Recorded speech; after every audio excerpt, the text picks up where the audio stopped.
তোমরা নিজেরাই একবার এই না আমি করছি বটিটা নিয়ে আমি দিদিরে কোপাইতে গেছিলাম। দিদিরে কোপাইতে দিদি বটিটা আনছে, সেই বটি নিয়ে কি করতে আনছে? বটিটা কি করতে আনছে?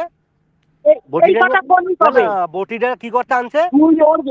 ওর হাত দিয়ে বটিটা নিয়ে কোপাইছো। আমি আমার দিদির হাত দিয়ে বটি নিয়ে কোপাইছি। না তুই তো এখন তুই সাধারণ মানে কেস দিয়ে বাঁচার জন্য রেকর্ডিং করলে রাখতেছিস, সেরকম ভাবে রেকর্ডিং কর। তুই কোপাইছো, যে কোপ খাইছে সেও কবে, আমার যে কোপ খাইছে সেও কবে। ওই কনি কবে রন কোপাইয়ে গেছে, দিদিরে আর মারে কোপাইতে গেছিল, আমি ঠেকাইতে গেছি, সেই কোপ আমার মাথায় লাগছে। তো যার গায়ে লাগছে সেই কবে, তার কাছ দিয়ে সব প্রমাণ হবে। মানে আমি বলতে পারতাছি যে তোমার মাইয়া এত ভালো নাটক কি করে পারে। তার মা এরকম 2 মিনিট পরে নিজের ছেলেরে ফাঁসানোর জন্য কি বটি দিয়ে নাকি আমি থানায় যাবে। এই কথাটা শোনার পর তো যে কেউ বলবে যে বটিটা দিয়ে আমি কোপ দিয়ে ওখান দিয়ে পালিয়ে গেছি। হ্যাঁ, এরকম স্টেটমেন্ট আমার বাবা আর মাই দিচ্ছিল। যার কথাগুলো শুনতে পাচ্ছিলে সে হচ্ছে আমার বাবা আর মাই।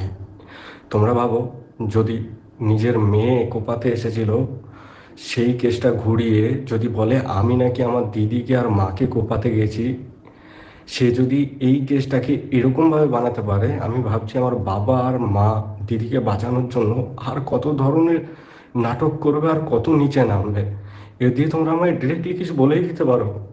তোমাদের যেই প্রবলেমটা আমায় নিয়ে আমায় বলে দিতে পারো।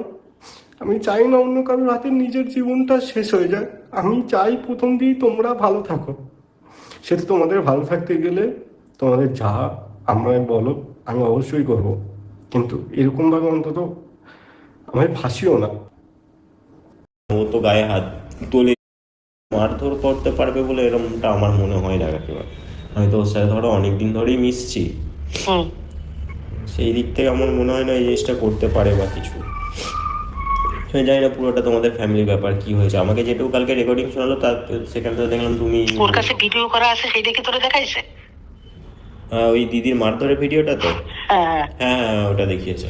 হ্যাঁ ওটাতে তো দেখলাম ও তো গায়ে হাত তোলেনি, তখনই ওটাতেই অ্যাকচুয়ালি দেখলাম যে গৌরী মনে হয় চর্থাপ্পর দেশে এই নাই সেটা কখনো মনে হয় চর্থাপ্পর বা মুখে আচর হয়েছে, দেওয়ার পরে তখনই গৌরীর চুলের মুঠি ধরেছে। ও আমাকে বলছিল কি বলতো, আমি নিজেকে বাঁচানোর জন্য ওটা করতে বাধ্য হয়েছি, কিছু করার ছিল না।